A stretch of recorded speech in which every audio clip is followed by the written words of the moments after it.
मेरे प्यारे देशवासियों, नमस्कार। आप सब लॉकडाउन में इस मन की बात को सुन रहे हैं। इस मन की बात के लिए आने वाले सुझाव, फोन कॉल की संख्या सामान्य रूप से कई गुना ज्यादा है। कई सारे विषयों को अपने अंदर समेट आपकी यह मन की बातें मेरे तक पहुंची हैं। मैंने कोशिश की है कि इनको ज्यादा से ज्यादा पढ़ पाऊं, सुन पाऊं। आपकी बातों से कई ऐसे पहलू जानने को मिले हैं जिन पर इस आपाधापी में ध्यान ही नहीं जाता है। मेरा मन करता है कि युद्ध के बीच हो रही इस मन की बात में उन्हीं कुछ पहलुओं को आप सभी देशवासियों के साथ बांटूं। साथियों, भारत की कोरोना के खिलाफ लड़ाई सही मायने में पीपल ड्रिवन है। भारत में कोरोना के खिलाफ लड़ाई जनता लड़ रही है, आप लड़ रहे हैं। जनता के साथ मिलकर शासन प्रशासन लड़ रहा है। भारत जैसा विशाल देश जो विकास के लिए प्रयत्नशील है, गरीबी से निर्णायक लड़ाई लड़ रहा है। उसके पास कोरोना से लड़ने और जीतने का यही एक तरीका है।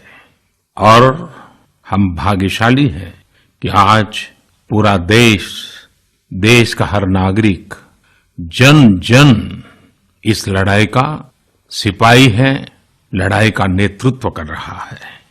आप कहीं भी नजर डालिए, आपको एहसास हो जाएगा कि भारत की लड़ाई पीपल ड्रिवन है।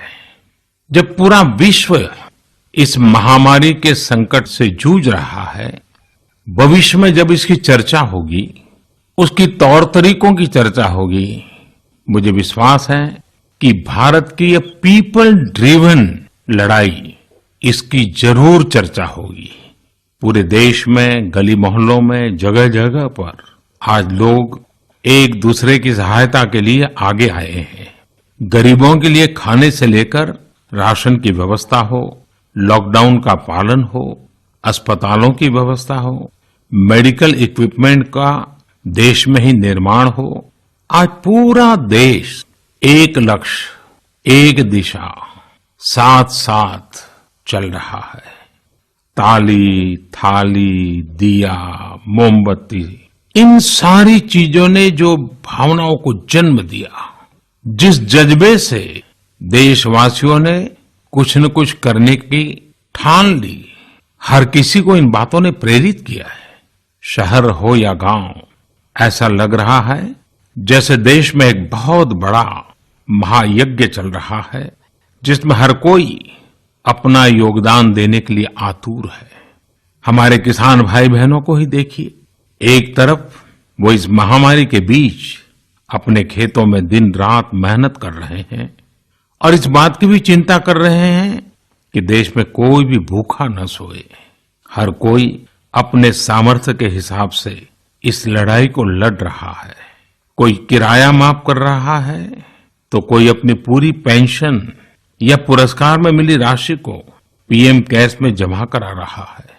कोई खेत की सारी सब्जियां दान दे रहा है, तो कोई हर रोज सैकड़ों गरीबों को मुफ्त भोजन करा रहा है। कोई मास्क बना रहा है। कहीं हमारे मजदूर भाई बहन क्वारंटीन में रहते हुए जिस स्कूल में रह रहे हैं, उसकी रंगाई पुताई कर रहे हैं।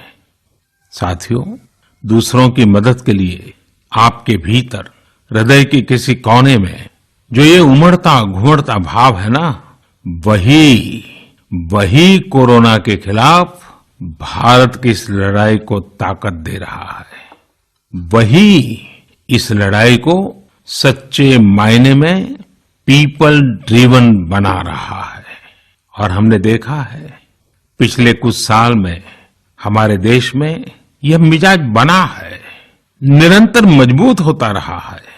चाहे करोड़ों लोगों का गैस सब्सिडी छोड़ना हो, लाखों सीनियर सिटीजन का रेलवे सब्सिडी छोड़ना हो, स्वच्छ भारत अभियान का नेतृत्व लेना हो, टॉयलेट बनाने हो, अनगिनत बातें ऐसी है। इन सारी बातों से पता चलता है हम सबको एक मन, एक मजबूत धागे से पिरो दिया है, एक होकर देश के लिए कुछ करने की प्रेरणा दी है। मेरे प्यारे देशवासियों, मैं पूरी नम्रता पूर्वक, बहुत ही आदर के साथ आज 130 करोड़ देशवासियों की इस भावना को सर झुका करके नमन करता हूं। आप अपनी भावना के अनुरूप देश के लिए अपनी रुचि के हिसाब से, अपने समय के अनुसार कुछ कर सके, इसके लिए सरकार ने एक डिजिटल प्लेटफॉर्म भी तैयार किया है। ये प्लेटफॉर्म है covidwarriors.gov.in। मैं दोबारा बोलता हूं, covidwarriors.gov.in। सरकार ने इस प्लेटफॉर्म के माध्यम से तमाम सामाजिक संस्थाओं के वॉलंटियर्स, सिविल सोसाइटी के प्रतिनिधि और स्थानीय प्रशासन को एक दूसरे से जोड़ दिया है। बहुत ही कम समय में इस पोर्टल से 1.25 करोड़ लोग जुड़ चुके हैं।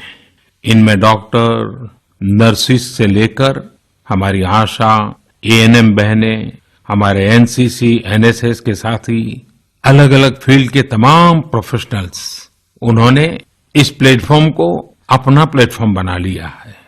ये लोग स्थानीय स्तर पर क्राइसिस मैनेजमेंट प्लान बनाने वालों में और उसकी पूर्ति में भी बहुत मदद कर रहे हैं। आप भी covidwarriors.gov.in से जुड़कर देश की सेवा कर सकते हैं, कोविड वॉरियर बन सकते हैं।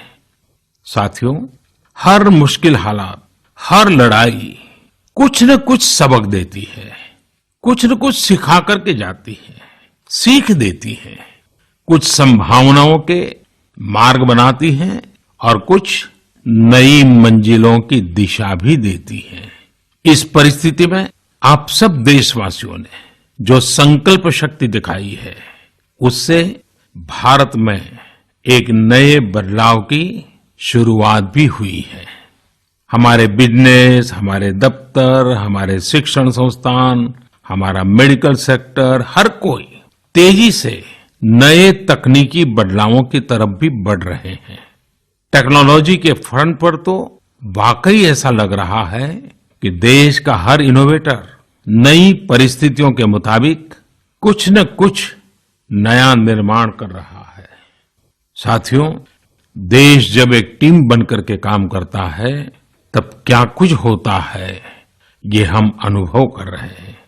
आज केंद्र सरकार हो, राज्य सरकार हो, इनका हर एक विभाग और संस्थान राहत के लिए मिलजुल करके पूरी स्पीड से काम कर रहे हैं।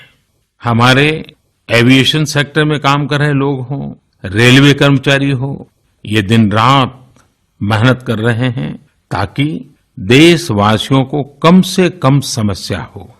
आप में से शायद बहुत लोगों को मालूम होगा कि देश के हर हिस्से में दवाइयों को पहुंचाने के लिए लाइफलाइन उड़ान नाम से एक विशेष अभियान चल रहा है।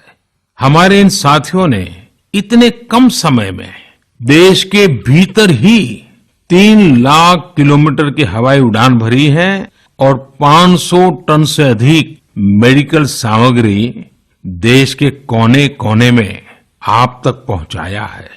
इसी तरह रेलवे के साथ ही लॉकडाउन में भी लगातार मेहनत कर रहे हैं ताकि देश के आम लोगों को जरूरी वस्तुओं की कमी न हो।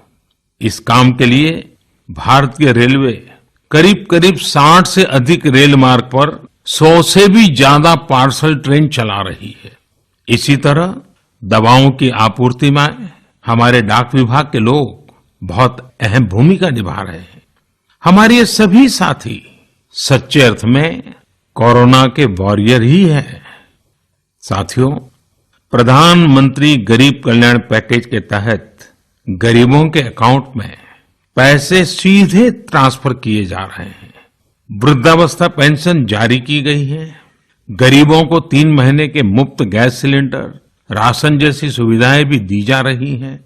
इन सब कामों में सरकार के अलग अलग विभागों के लोग, बैंकिंग सेक्टर के लोग एक टीम की तरह दिन रात काम कर रहे हैं और मैं हमारे देश की राज्य सरकारों की भी इस बात के लिए प्रशंसा करूंगा कि वो इस महामारी से निपटने में बहुत सक्रिय भूमिका निभा रही है।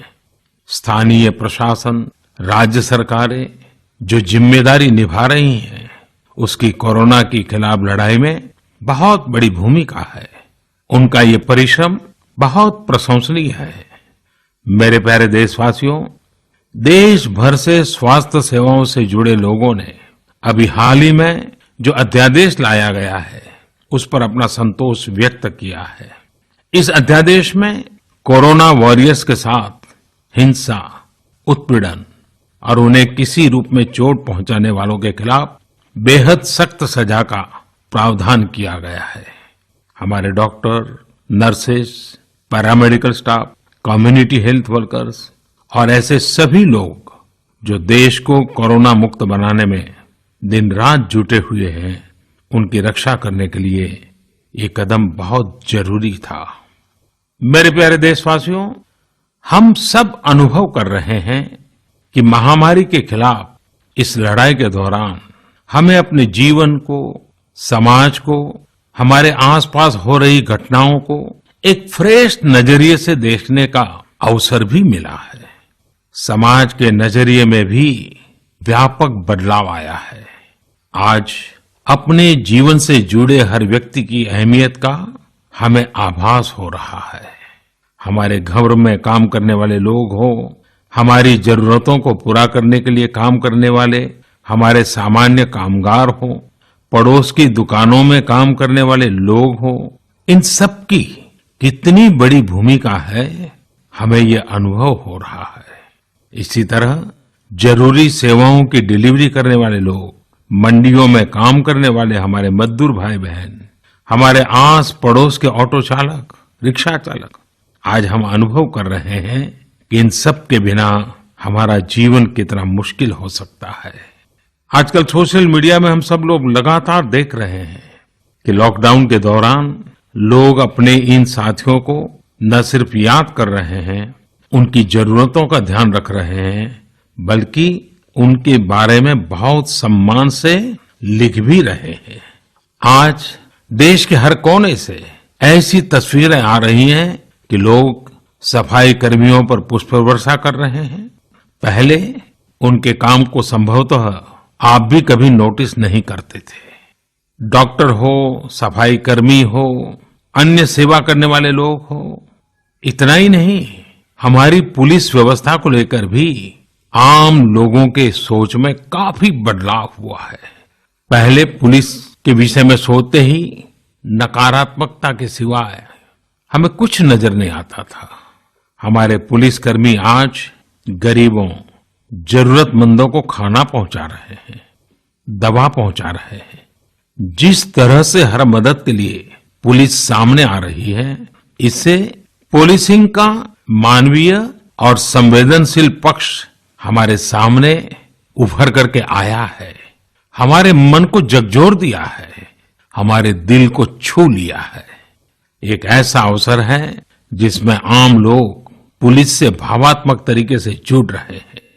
हमारे पुलिसकर्मियों ने इसे जनता की सेवा के एक अवसर के रूप में लिया है और मुझे पूरा विश्वास है इन घटनाओं से आने वाले समय में सच्चे अर्थ में बहुत ही सकारात्मक बदलाव आ सकता है और हम सब ने इस सकारात्मकता को कभी भी नकारात्मकता के रंग से रंगना नहीं है। साथियों, हम अक्सर सुनते हैं प्रकृति, विकृति और संस्कृति। इन शब्दों को एक साथ देखें और इसके पीछे के भाव को देखें तो आपको जीवन को समझने का भी एक नया द्वार खुलता हुआ दिखेगा। अगर मानव प्रकृति की चर्चा करें तो ये मेरा है, मैं इसका उपयोग करता हूं। इसको और इस भावना को बहुत स्वाभाविक माना जाता है, किसी को इसमें कोई ऐतराज नहीं होता। इसे हम प्रकृति कह सकते हैं। लेकिन जो मेरा नहीं है, जिस पर मेरा हक नहीं है, उसे मैं दूसरे से छीन लेता हूं, उसे छीनकर उपयोग में लाता हूं तो हम इसे विकृति कह सकते हैं। इन दोनों से परे, प्रकृति और विकृति से ऊपर जब कोई संस्कारित मन सोचता है या व्यवहार करता है तो हमें संस्कृति नजर आती है। जब कोई अपने हक की चीज, अपनी मेहनत से कमाई चीज, अपने लिए जरूरी चीज कम हो या अधिक, इसकी परवाह किए बिना किसी व्यक्ति की जरूरत को देखते हुए खुद की चिंता छोड़कर अपने हक के हिस्से को बांट करके किसी दूसरे की जरूरत पूरी करता है, वही तो संस्कृति है। साथियों, जब कसौटी का काल होता है तब इन गुणों का परीक्षण होता है। आपने पिछले दिनों देखा होगा कि भारत ने अपने संस्कारों के अनुरूप, हमारी सोच के अनुरूप, हमारी संस्कृति का निर्वहन करते हुए कुछ फैसले लिए। संकट की इस घड़ी में दुनिया के लिए भी, समृद्ध देशों के लिए भी दवाइयों का संकट बहुत ज्यादा रहा है। एक ऐसा समय है कि अगर भारत दुनिया को दवाइयां न भी दे तो कोई भारत को दोषी नहीं मानता। हर देश समझ रहा है कि भारत के लिए भी उसकी प्राथमिकता अपने नागरिकों का जीवन बचाना है। लेकिन साथियों, भारत ने प्रकृति विकृति की सोच से परे होकर फैसला लिया। भारत ने अपनी संस्कृति के अनुरूप फैसला लिया। हमने भारत की आवश्यकताओं के लिए जो करना था उसका प्रयास तो बढ़ाया ही, लेकिन दुनिया भर से आ रही मानवता की रक्षा की पुकार पर भी पूरा ध्यान दिया। हमने विश्व के हर जरूरतमंद तक दवाइयों को पहुंचाने का बीड़ा उठाया और मानवता के इस काम को करके दिखाया। आज जब मेरी अनेक देशों के राष्ट्राध्यक्षों से फोन पर बात होती है तो वो भारत की जनता का आभार जरूर व्यक्त करते हैं। जब वो लोग कहते हैं thank you India, thank you people of India, तो देश के लिए गर्व और बढ़ जाता है। इसी तरह इस समय दुनिया भर में भारत के आयुर्वेद और योग के महत्व को भी लोग बड़े विशिष्ट भाव से देख रहे हैं। सोशल मीडिया पर देखिए, हर तरफ इम्यूनिटी बढ़ाने के लिए किस तरह से भारत के आयुर्वेद और योग की चर्चा हो रही है। कोरोना की दृष्टि से आयुष मंत्रालय ने इम्यूनिटी बढ़ाने के लिए जो प्रोटोकॉल दिया था, मुझे विश्वास है कि आप लोग इसका प्रयोग जरूर कर रहे होंगे। गर्म पानी, काढ़ा और जो अन्य दिशा निर्देश आयुष मंत्रालय ने जारी किए हैं वो आप अपनी दिनचर्या में शामिल करेंगे तो आपको बहुत लाभ होगा। साथियों, वैसे ये दुर्भाग्य रहा है कि कई बार हम अपनी ही शक्तियां और समृद्ध परंपराओं को पहचानने से इनकार कर देते हैं। लेकिन जब विश्व का कोई दूसरा देश एविडेंस बेस्ड रिसर्च के आधार पर वही बात करता है, हमारी फॉर्मूला हमें सिखाता है, तो हम उसे हाथों हाथ ले लेते हैं। संभवतः इसके पीछे एक बहुत बड़ा कारण सैकड़ों वर्षों की हमारी गुलामी का कालखंड रहा है। इस वजह से कभी कभी हमें अपनी ही शक्ति पर विश्वास नहीं होता है, हमारा आत्मविश्वास कम नजर आता है। इसलिए हम अपने देश की अच्छी बातों को, हमारे पारंपरिक सिद्धांतों को एविडेंस बेस्ड रिसर्च के आधार पर आगे बढ़ाने के बजाय उसे छोड़ देते हैं, उसे हीन समझने लगते हैं। भारत की युवा पीढ़ी को अब इस चुनौती को स्वीकार करना होगा। जैसे विश्व ने योग को सहज स्वीकार किया है, वैसे ही हजारों वर्षों पुराने हमारे आयुर्वेद के सिद्धांतों को भी विश्व अवश्य स्वीकार करेगा। हाँ, इसके लिए युवा पीढ़ी को संकल्प लेना होगा और दुनिया जिस भाषा में समझती है उस वैज्ञानिक भाषा में हमें समझाना होगा, कुछ करके दिखाना होगा। साथियों, वैसे कोविड-19 के कारण कई सकारात्मक बदलाव हमारे काम करने के तरीके, हमारी जीवन शैली और हमारी आदतों में भी स्वाभाविक रूप से अपनी जगह बना रहे हैं। आपने सबने भी महसूस किया होगा इस संकट ने कैसे अलग अलग विषयों पर हमारी समझ और हमारी चेतना को जागरूक किया है।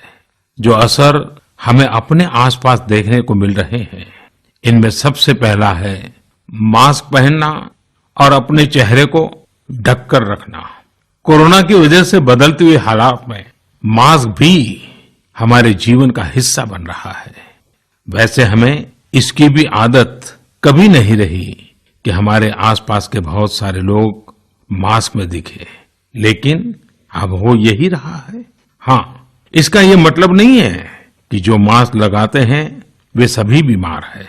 और जब मैं मास्क की बात करता हूं तो मुझे एक पुरानी बात याद आती है। आप सबको भी याद होगा, एक जमाना था कि हमारे देश के कई ऐसे इलाके ऐसे होते थे कि वहां अगर कोई नागरिक फल खरीदता हुआ दिखता था तो आस पड़ोस के लोग उसको जरूर पूछते थे, क्या घर में कोई बीमार है? यानी फल मतलब बीमारी में ही खाया जाता है, ऐसी एक धारणा बनी हुई थी। हालांकि समय बदला और ये धारणा भी बदली। वैसे ही मास्क को लेकर भी धारणा अब बदलने वाली ही है। आप देखिएगा, मास्क अब सभ्य समाज का प्रतीक बन जाएगा। अगर बीमारी से खुद को बचना है और दूसरों को भी बचाना है तो आपको मास्क लगाना पड़ेगा। और मेरा तो सिंपल सुझाव रहता है, गमछा मुंह ढकना है। साथियों, हमारे समाज में एक और बड़ी जागरूकता ये आई है कि अब सभी लोग ये समझ रहे हैं कि सार्वजनिक स्थानों पर थूकने के क्या नुकसान हो सकते हैं। यहां वहां कहीं पर भी थूक देना गलत आदतों का हिस्सा बना हुआ था। ये स्वच्छता और स्वास्थ्य को गंभीर चुनौती भी देता था। वैसे एक तरह से देखें तो हम हमेशा से ही इस समस्या को जानते रहे, लेकिन ये समस्या समाज से समाप्त होने का नाम ही नहीं ले रही थी। अब वो समय आ गया है कि इस बुरी आदत को हमेशा हमेशा के लिए खत्म कर दिया जाए। कहते भी हैं कि बेटर लेट देन नेवर, तो देर भले हो गई हो, लेकिन अब ये थूकने की आदत छोड़ देनी चाहिए। ये बातें जहां बेसिक हाइजीन का स्तर बढ़ाएंगी, वहीं कोरोना संक्रमण को फैलने से रोकने में भी मदद करेगी। मेरे प्यारे देशवासियों, ये सुखद संयोग ही है कि आज जब आपसे मैं मन की बात कर रहा हूं तो अक्षय तृतीया का पवित्र पर्व भी है। साथियों, क्षय का अर्थ होता है विनाश, लेकिन जो कभी नष्ट नहीं हो, जो कभी समाप्त नहीं हो, वो अक्षय है। अपने घरों में हम सब इस पर्व को हर साल मनाते हैं, लेकिन इस साल हमारे लिए इसका विशेष महत्व है। आज के कठिन समय में यह एक ऐसा दिन है जो हमें याद दिलाता है कि हमारी आत्मा, हमारी भावना अक्षय है। यह दिन हमें याद दिलाता है कि चाहे कितनी भी कठिनाइयां रास्ता रोके, चाहे कितनी भी आपदाएं आए, चाहे कितनी भी बीमारियों का सामना करना पड़े, इनसे लड़ने और जूझने की मानवीय भावनाएं अक्षय है। माना जाता है कि यही वो दिन है जिस दिन भगवान श्री कृष्ण और भगवान सूर्यदेव के आशीर्वाद से पांडवों को अक्षय पात्र मिला था। अक्षय पात्र यानी एक ऐसा बर्तन जिसमें भोजन कभी समाप्त नहीं होता है। हमारे अन्नदाता किसान हर परिस्थिति में देश के लिए, हम सब के लिए इसी भावना से परिश्रम करते हैं। इन्हीं के परिश्रम से आज हम सब के लिए, गरीबों के लिए देश के पास अक्षय अन्न भंडार है। इस अक्षय तृतीया पर हमें अपने पर्यावरण, जंगल, नदियां और पूरे इकोसिस्टम के संरक्षण के बारे में भी सोचना चाहिए, जो हमारे जीवन में महत्वपूर्ण भूमिका निभाते हैं। अगर हम अक्षय रहना चाहते हैं तो हमें पहले यह सुनिश्चित करना होगा कि हमारी धरती अक्षय रहे। क्या आप जानते हैं कि अक्षय तृतीया का यह पर्व दान की शक्ति यानी पावर ऑफ गिविंग का भी एक अवसर होता है। हम हृदय की भावना से जो कुछ भी देते हैं, वास्तव में महत्व उसी का होता है। यह बात महत्वपूर्ण नहीं है कि हम क्या देते हैं और कितना देते हैं। संकट के इस दौर में हमारा छोटा सा प्रयास हमारे आसपास के बहुत से लोगों के लिए बहुत बड़ा संबल बन सकता है। साथियों, जैन परंपरा में भी यह बहुत पवित्र दिन है, क्योंकि पहले तीर्थंकर भगवान ऋषभदेव के जीवन का यह एक महत्वपूर्ण दिन रहा है। ऐसे में जैन समाज इसे एक पर्व के रूप में मनाता है और इसलिए ये समझना आसान है कि क्यों इस दिन को लोग किसी भी शुभ कार्य को प्रारंभ करना पसंद करते हैं। चूंकि आज कुछ नया शुरू करने का दिन है, तो ऐसे में क्या हम सब मिलकर अपने प्रयासों से अपनी धरती को अक्षय और अविनाशी बनाने का संकल्प ले सकते हैं। साथियों, आज भगवान बसवेश्वर जी की भी जयंती है। ये मेरा सौभाग्य रहा है कि मुझे भगवान बसवेश्वर की स्मृतियां और उनके संदेश से बार बार जुड़ने का, सीखने का अवसर मिला है। देश और दुनिया में भगवान बसवेश्वर के सभी अनुयायियों को उनकी जयंती पर बहुत बहुत शुभकामनाएं। साथियों, रमजान का भी पवित्र महीना शुरू हो चुका है। जब पिछली बार रमजान मनाया गया था तो किसी ने सोचा भी नहीं था कि इस बार रमजान में इतनी बड़ी मुसीबतों का भी सामना करना पड़ेगा। लेकिन अब जब पूरे विश्व में ये मुसीबत आ ही गई है, तो हमारे सामने अवसर है इस रमजान को संयम, सद्भावना, संवेदनशीलता और सेवा भाव का प्रतीक बनाएं। इस बार हम पहले से ज्यादा इबादत करें, ताकि ईद आने से पहले दुनिया कोरोना से मुक्त हो जाए और हम पहले की तरह उमंग और उत्साह के साथ ईद मनाएं। मुझे विश्वास है कि रमजान के इन दिनों में स्थानीय प्रशासन के दिशा निर्देशों का पालन करते हुए कोरोना के खिलाफ चल रही इस लड़ाई को हम और मजबूत करेंगे। सड़कों पर, बाजारों में, मोहल्लों में फिजिकल डिस्टेंसिंग के नियमों का पालन अभी बहुत आवश्यक है। मैं आज उन सभी कम्युनिटी लीडर्स के प्रति भी आभार प्रकट करता हूं जो 2 गज दूरी और घर से बाहर नहीं निकलने को लेकर लोगों को जागरूक कर रहे हैं।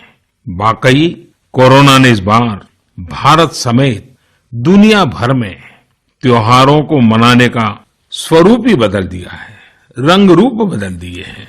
अभी पिछले दिनों ही हमारे यहाँ भी बिहू, बैसाखी, पुथंडू, विशु, ओडिया न्यू ईयर ऐसे अनेक त्योहार आए। हमने देखा कि लोगों ने कैसे इन त्योहारों को घर में रहकर और बड़ी सादगी के साथ और समाज के प्रति शुभ चिंतन के साथ त्योहारों को मनाया। आमतौर पर वे इन त्योहारों को अपने दोस्तों और परिवारों के साथ पूरे उत्साह और उमंग के साथ मनाते थे, घर के बाहर निकलकर अपनी खुशी साझा करते थे।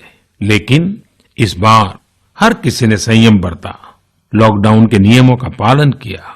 हमने देखा है कि इस बार हमारे ईसाई दोस्तों ने ईस्टर भी घर पर ही मनाया है। अपने समाज, अपने देश के प्रति ये जिम्मेदारी निभाना आज की बहुत बड़ी जरूरत है। तभी हम कोरोना के फैलाव को रोक पाने में सफल होंगे, कोरोना जैसे वैश्विक महामारी को परास्त कर पाएंगे। मेरे प्यारे देशवासियों, इस वैश्विक महामारी के संकट के बीच आपके परिवार के एक सदस्य के नाते, और आप सब भी मेरे ही परिवारजन हैं, तब कुछ संकेत करना, कुछ सुझाव देना, ये मेरा दायित्व भी बनता है। मेरे देशवासियों से मैं आपसे आग्रह करूंगा, हम कतई अति आत्मविश्वास में न फंस जाएं। हम ऐसा विचार न पाल लें कि हमारे शहर में, हमारे गांव में, हमारी गली में, हमारे दफ्तर में अभी तक कोरोना पहुंचा नहीं है, इसलिए अब पहुंचने वाला नहीं है। देखिए, ऐसी गलती कभी मत पालना। दुनिया का अनुभव हमें बहुत कुछ कह रहा है और हमारे यहां तो बार बार कहा जाता है, सावधानी हटी तो दुर्घटना घटी। याद रखिए, हमारे पूर्वजों ने हमें इन सारे विषयों में बहुत अच्छा मार्गदर्शन किया है।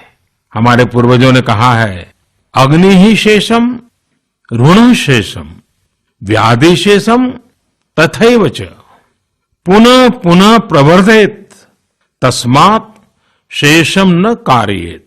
अर्थात हल्के में लेकर छोड़ दी गई आग, कर्ज और बीमारी मौका पाते ही दोबारा बढ़कर खतरनाक हो जाती है।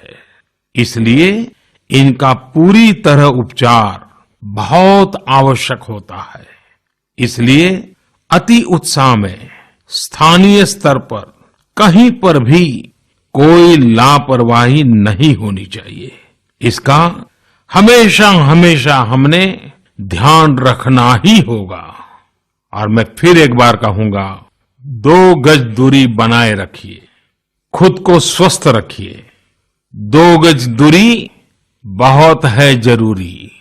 आप सबके उत्तम स्वास्थ्य की कामना करते हुए मैं मेरी बात को समाप्त करता हूं। अगली मन की बात के समय जब मिले तब इस वैश्विक महामारी से कुछ मुक्ति की खबरें दुनिया भर से आए, मानव जात इन मुसीबतों से बाहर आए, इसी प्रार्थना के साथ आप सबका बहुत बहुत धन्यवाद।